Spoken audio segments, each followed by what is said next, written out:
దొంగోటతో గెలిచిన ఇప్పుడు నేనేమంటున్నా సహజంగా ఒక్కోటితో గెలిస్తే గెలిచిన అంటారు ఎవరైనా. నేను ఎమ్మెల్యే సార్ ఆడు ఎట్లా గెలిచిండు అనేది సెకండరీ. నేను ఏం దాని గురించి ఏం వర్షన్ పడలేదు. కానీ నా వర్షన్ నేను పోటీ చేసేటప్పుడు నేను స్వయంగా ప్రూఫ్లు తీసుకొని మొత్తం ఎలక్షన్ కమిషనర్కి ఆ రోజు ఉన్నటువంటి ఎలక్షన్ కమిషనర్కి మొత్తం కూడా నేను డైరెక్ట్గా నేరుగా ప్రూఫ్లతో సహా ఇక గిన్నె దొంగోటు ఉన్నాయి దీన్ని రిమూవ్ చేయడం చెప్పి ఆ రోజు ఉన్నటువంటి ముందే కలెక్టర్లకి ఎంఆర్ఓలకి మొత్తం కూడా నేను ఈ దొంగోటు తీయమని చెప్తే ఆ రోజు అధికారాన్ని అడ్డబెట్టుకొని కేవలమైన అధికారం ఉండే అధికారం లేకపోతే 2 నెలలు నిలబడి ఆయన అధికారం పెట్టుకొని యంత్రాంగాన్ని అడ్డం పెట్టుకొని ఆ రోజు మొత్తం మేనేజ్ చేసుకుంటా వీళ్ళందరూ రాపించుకుంటా మొత్తం ఆ 30,000 ఓట్లు రాపించుకొని నేను ప్రూఫ్తో సహా ఇచ్చినా కానీ తీయలేరు అంటున్నాను. రూలింగ్ ఉంటే ఎమ్మెల్యే గారు 2 నెలలు కూడా ఉండరా రూలింగ్ లేకపోతే? చూస్తలేవా నువ్వు మళ్ళీ? ఇప్పుడు 10 ఏళ్ళు 3 సార్లు నేను గెలిపించారు కదా. ఇప్పుడు నా టీఆర్ఎస్ వాళ్ళు 3 సార్లు నీకు నమ్మి నువ్వు దొంగమైనా లంగమైనా నీకు ఇచ్చిరుగా. నీ కార్యకర్తలు నేను ఇంటికి తిరిగి గెలిపించిరుగా. మరి గెలిపించినాక వాళ్ళని నటింటి వదిలేసి వచ్చినావు. ఎవరు అవునన్నా కాదన్నా కాట శ్రీనివాస్ గారి ఎదుగుదలను ఇదే కాంగ్రెస్ పార్టీ కిందికి తొక్కేసే ప్రయత్నం చేస్తుంది అని అంటే ఏం చెప్తారు మీరు? అదే ఎవరి ఇన్నేళ్ల ఈక్వేషన్ చూసుకుంటే చూసే వాళ్ళకి అదే అర్థమవుతుంది అంటున్నా. అదేనా నేనేమంటున్నా నా పార్టీ నాకు న్యాయమే చేస్తుంది అనుకుంటా. సరే ఇప్పుడు కూడా న్యాయం చేయదని ఎందుకు అనుకుంటాం? న్యాయమే ఇంత జరిగినా మీరు ఇంకా న్యాయం జరుగుతుందని ఎట్లా అనుకుంటున్నారు అంటున్నా. నాకు అన్యాయం జరిగింది. నాకు నా పార్టీ నాకు 2 సార్లు టికెట్ ఇచ్చిందన్న. కానీ నేనేంటంటే నా టైంకి నాకు ఇవ్వకపోవడమే నేను ఈరోజు ఓడిపోవడం కారణము. ఆడ అనేక రకాల ఈక్వేషన్స్ అనేక రకాల పరిస్థితుల వల్ల నాకు ఆ రోజు లేట్ అవ్వడం తప్ప నా టికెట్ నాకు నేరుగా నాకు ఇచ్చినట్టు రోజు ఎమ్మెల్యే అయిపోతుంటే నాకేమి నా పార్టీ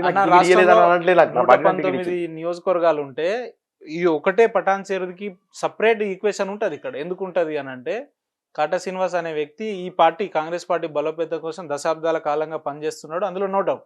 కానీ అపోనెంట్ గా పనిచేసే వ్యక్తులందరూ ఇప్పుడు అధికారం రాగానే అందరు కాంగ్రెస్ పార్టీలోనే ఉన్నారు. అటు ఎమ్మెల్యే మైపాల్ రెడ్డి గారు కాంగ్రెస్ పార్టీ అని చెప్తాడు, నీలం మధు గారు కాంగ్రెస్ పార్టీలోనే ఉన్నారు.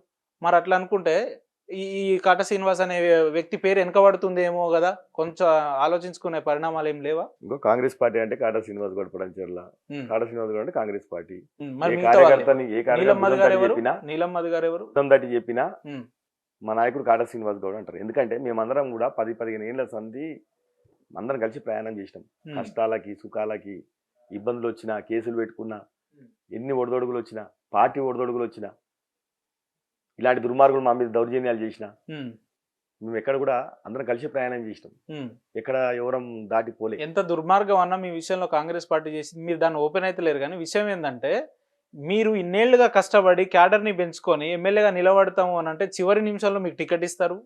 ఎంపీగా నిలబడడానికి వేరే పార్టీలో ఉన్న వ్యక్తిని ఎంపీగా నిలబెడతారు. గెలిచిన ఎమ్మెల్యేని మళ్ళీ కాంగ్రెస్ పార్టీలో తీసుకొస్తారు. అంటే ఈ రకంగా చూసుకుంటే మీ ఎదుగుదలని కాంగ్రెస్ పార్టీ అడ్డుకుంటుందేమో. ఈ రకంగా ఎప్పుడు ఆలోచించలేదా మీరు? ఇప్పుడు వచ్చిన తర్వాత ఖచ్చితంగా నా కాంగ్రెస్ పార్టీ నన్ను ఖచ్చితంగా నన్ను ఆదుకుంటుందని నాకు సంపూర్ణమైన విశ్వాసం ఉందన్న. ఖచ్చితంగా ఆదుకుంటుంది. ఎందుకంటే కాంగ్రెస్ పార్టీ ఎప్పుడు నువ్వు చరిత్ర మొత్తం చూసుకుంటే కూడా కాంగ్రెస్ పార్టీ కార్యకర్తను ఎప్పుడు పొడగొట్టుకోలేదు. కాంగ్రెస్ పార్టీ ఎప్పుడు కార్యకర్త వైపే నిలబడింది.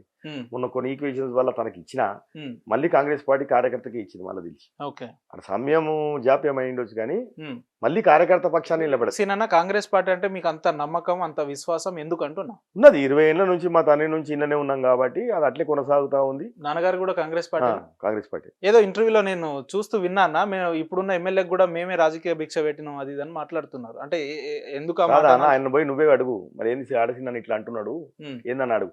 ఇదో నిజంగా చెప్తున్నానా నేను. తన 2 పార్టీలు ఎంపీటీసీలో పొడి చేసినప్పుడు 2 పార్టీలు సమాన ఈక్వల్ వచ్చినప్పుడు ఎంపీటీసీలు మేము ఇండిపెండెంట్ గా నిలబెట్టేప్పుడు ఎంపీటీసీని గెలిపిసి ఆమె ఈ ప్రాంతం నుంచి తనకి నా కళ్ళ ముంగట నా తండ్రి వచ్చి ఆశీర్వాదం తీసుకొని తన ఇండిపెండెంట్ తనకు అప్పచెప్తే ఆయన ఎంపీపీ అయింది. అప్పుడు ఆ రోజు ఎంపీపీ అయినవు కాబట్టే నీకు ఈ రోజు ఎమ్మెల్యేగా గుర్తింపు వచ్చింది. ఎమ్మెల్యే టికెట్ రావడానికి ఒక అవకాశం దొరికింది. లేకపోతే నువ్వు వేడుంటు గదే పడంచేరు గల్లెలు తిరుగుతుంటు ఎంపీటీసీగా. ఈరోజు నా తండ్రి భిక్ష పెట్టిండు నీకు ఈరోజు. కానీ నువ్వేం చేసినావు? నా సర్పంచ్ పదవి తీసేస్తావు, నా ఎదుగుదల మీద నువ్వు అది చేస్తావు, అన్నం పెట్టిన సున్నం పెడతావు నువ్వు. ఇంత కృతజ్ఞత నీకు రాజకీయ అరంగేట్రం నాన్నగారు అవకాశం ఇవ్వడం వల్ల మీ నాన్నగారు ఇవ్వడం. చెప్తున్నా కదా, నా తండ్రి గారు పెట్టిన భిక్షనే ఈ రోజు ఆయన ఎంపీపీ కావడం. దాంట్లో భాగంగానే ఈ రోజు ఎంపీపీ అయినందుకే నీకు ఈ రోజు ఎమ్మెల్యేగా టికెట్ పోయి పెట్టని చెప్తున్నా కదా. నేనే అడుగుతున్నా కదా, ఇట్లా అంటున్నా నిజమా కాదా అని అడుగు అంటున్నా కదా. నేను కూడా పెద్దనా పోయి అడుగు, ఇది వాస్తవమా కాదా. మొత్తం అందరికీ తెలుసు ఆయన దాచిపెట్టుకొని దాచుకుంటా ఏది కాదు కదా ఇది.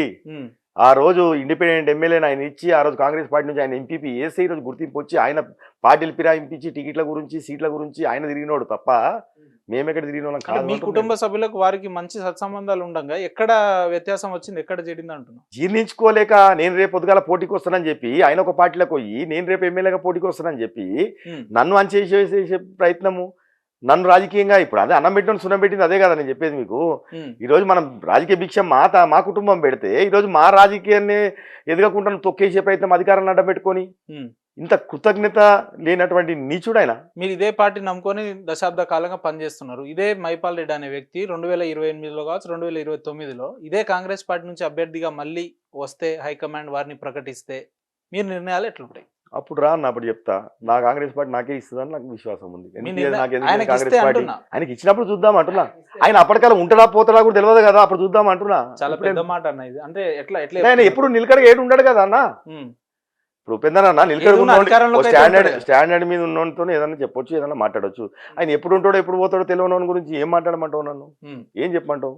ఆయన అప్పటికాలం ఉన్నప్పుడు చూద్దాము, అప్పుడు వచ్చి చెప్పి మాట్లాడతా. 28లో మళ్ళీ పటాన్చెరులో మీరే అభ్యర్థి పూర్తి విశ్వాసం, నమ్మకం, సంపూర్ణమైన విశ్వాసం. నా పార్టీ నా కార్యకర్త పక్కనే నిలబడుతుంది అన్న. మళ్ళీ మీరు పార్టీని భుజాల మీద మోసే ప్రయత్నాలు చేయకండి. ఎందుకంటే ఇప్పటికే పార్టీ మిమ్మల్ని చాలా సార్లు నెలకేసి కొట్టింది. ఆ సందర్భాలు జనాలు చూస్తున్నారు, మీ నియోజకవర్గ ప్రజలు చూస్తున్నారు. అయినా మీరు పార్టీని ఇంకా మోసే ప్రయత్నం చేస్తున్నారు అంటున్నారు. అవునన్నా, నాకు నా పార్టీ మీద నమ్మకం ఉంది కాబట్టి చెప్తున్నా కదా నేను. నా పార్టీ ఎప్పుడు కూడా నన్ను పొడగొట్టుకోదు, నాకు అన్యాయం చేయదనేది నాకు సంపూర్ణమైన విశ్వాసం ఉందని చెప్తున్నా. పార్టీ మీద మీకు నమ్మకం ఉంది, కానీ పార్టీకి మీ మీద నమ్మకం కూడా ఉండాలి కదా. ఉంటే చివరి దశలో ఎందుకు నెల రోజులు ముందే ప్రకటించారు. కొన్ని ఈక్వేషన్స్ వచ్చినాయి మళ్ళీ ఎవరికి ఇచ్చింది పార్టీ?